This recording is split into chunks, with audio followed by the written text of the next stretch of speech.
going on, everybody, and welcome back to our March Madness Bourbon Bracket Single Barrel Edition. Tonight we have the semifinals. Jack Daniels Coy Hill versus John J. Bowman. The underdog story took out Elmer T. Lee in the first round. Coy Hill took out the Heaven's Door Single Barrel Cask Strength. You know the rules. We've got two Glencairns with stickers on them. We've got corresponding stickers on our piece of paper here. Mercer's going to come down, pour these up blind for us. In the past, she hasn't given us a lot to work with, so we got her some shot glasses to make sure she pours us enough. She's going to write the answers down on the answer key, put it in the rabbit hole glass in the middle. I'm going to come down. We're going to drink them. I don't think the blacked out Glencairns are going to matter this time. 142.8 proof versus 100 proof over here. I better be able to tell the difference. But let's get Marissa down here to pour these up and see who's going to move on to the finals. Make sure you click that like, make sure you click that subscribe button, and pause the video now and guess in the comment section below who you think is going to win this round. Cheers, y'all. Hello, everybody.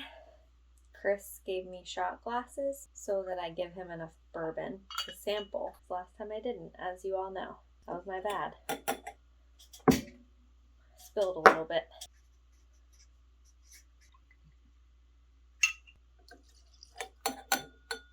Right. Just some little drip marks, but nothing to worry about.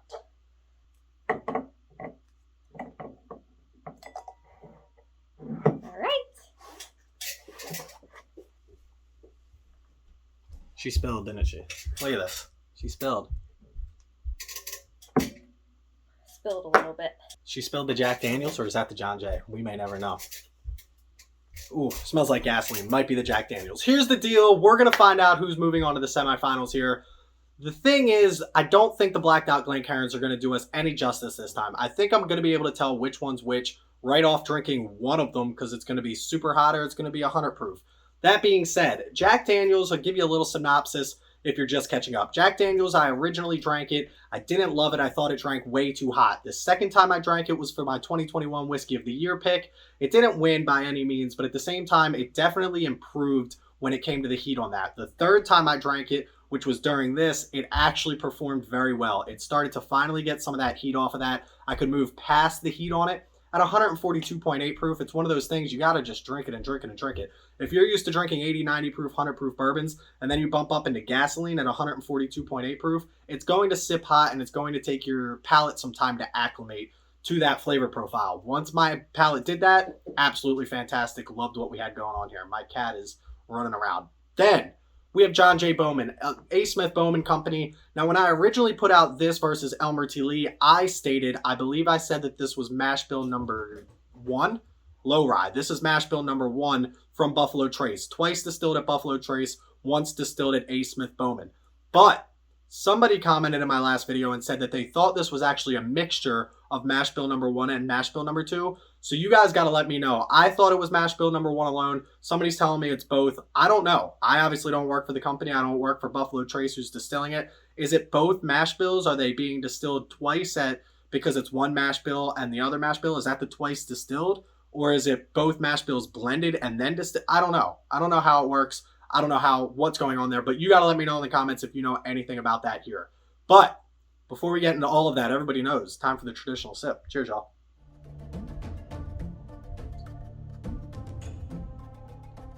Jack Daniels.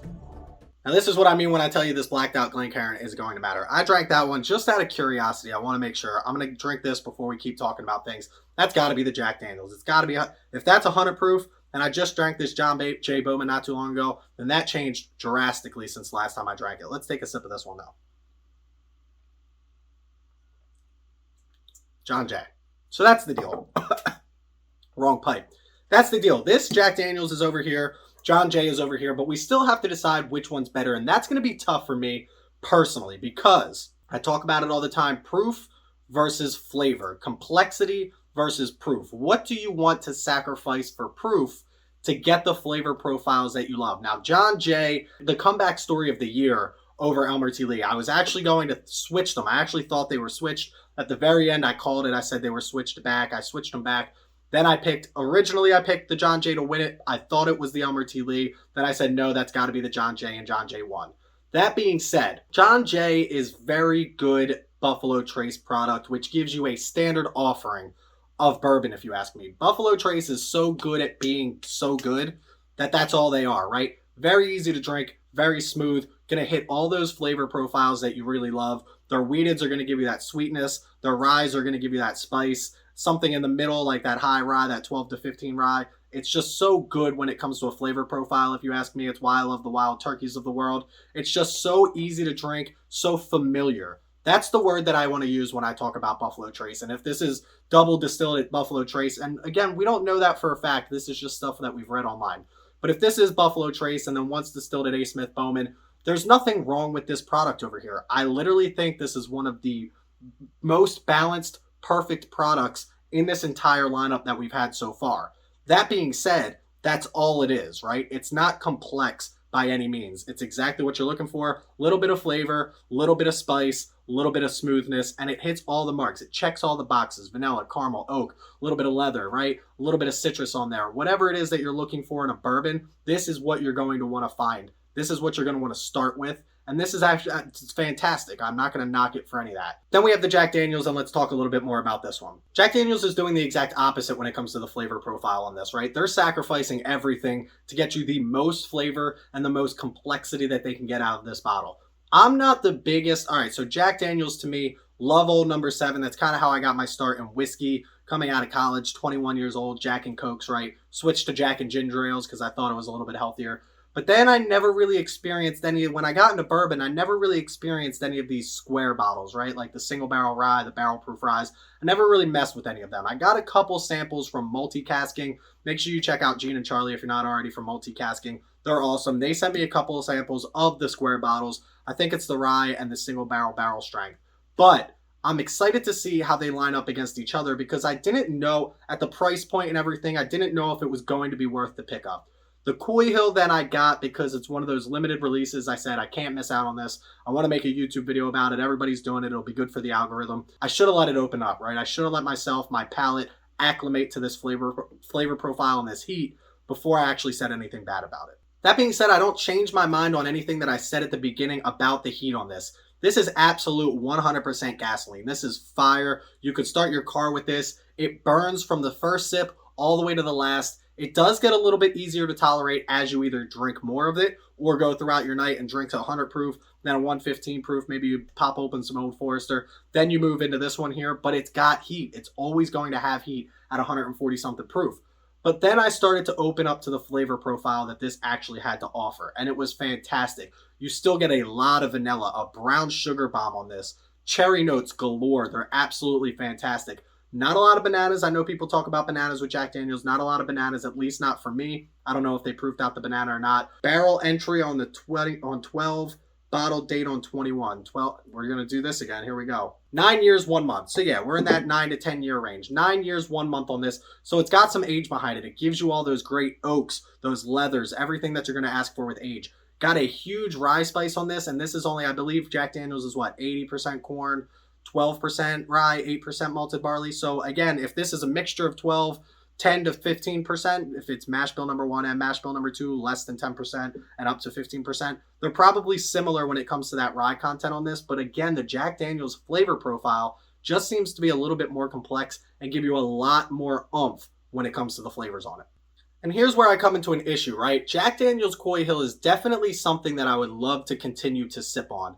If I wanted to come home at the end of the night, though, and I wanted to drink a glass of bourbon, I'm probably not going to pull out the 142.8 proof. I'll probably reach more often for something like the John J. Bowman, depending on the time of day and what I'm actually trying to do. Am I trying to go out and sip on and pick out notes, or am I trying to just sit down, relax, and have a nice, easy glass of bourbon? So both of these are winners in their sense that they have their occasion, right? Again, John J. Bowman, something I could probably sip on every night. Jack Daniels Coy Hill, because of the limited release, because of it being 142.8 proof, I'm probably not going to pick it up quite as often. But does that make it a loser, or does that make this one just less complex and more interesting to go to this one or this one? And that's where I'm up in the air. What's the criteria I'm giving? And I know it's my rules, right? And I'm going to say that it would be the bottle that I would buy again if they were both sitting on the shelf and I could only pick one. And I can tell you right now that that bottle is the Jack Daniels Coy Hill. And that's going to be our winner. Listen, it's not going to be a long video here.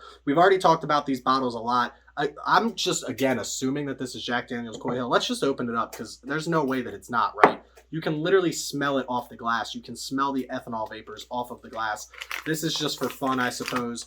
Bowman Brothers in the coffee mug. That's right. Jack Daniel's Coy Hill in the to-do list. It's one of those things where Jack Daniel's is just absolutely fantastic. And this going up against either Russell's Reserve or Blanton's, I don't know who's going to win that one quite yet. I have a feeling it's going to be Russell's Reserve, but don't quote me on that because we've had an underdog story already. The Blanton's, again, coming out of Buffalo Trace, I think is going to offer that simplicity, where the Russell's Reserve is really going to offer something more complex. And that's really just what I'm looking for at this point in my bourbon drinking career. If this was at the beginning, if this was my first year, my first couple of months, John J. Bowman would have won this outright. It wouldn't have even been close. I wouldn't have been used to 140 proof. I wouldn't have appreciated the flavors that came out of this. And this is just so easy to drink and so smooth that this would have won if this was a year ago. All that being said, make sure you click that like, make sure you click that subscribe button, and turn on notifications. On Thursday, we still have the Russell's Reserve versus the Blantons. Then next week, we have the championship round. We're going to do a loser's bracket as well. We'll probably put that at the end of next week. We didn't put it on our date sheet yet, but we'll do a loser's bracket to see who comes in third. It'll be John J. Bowman versus whoever loses, Russell's versus Blantons. But that's going to be it for today. Make sure you click that like. Make sure you click that subscribe button. Check me out on Instagram at Bourbon of the Week. We're doing giveaways throughout this entire March Madness bracket. If you want to help support the channel financially, check me out on Patreon. That link is in the description below. And if you want to come chat with a bunch of like-minded bourbon individuals, click that link in the description below to our Discord. We chat 24/7. As always, please don't drink and drive. Drink responsibly and stay healthy, stay happy, stay drinking. Cheers, y'all. Can we chug 142 proof? I guess that's not drinking responsibly, is it? Yeah, well. God, so good.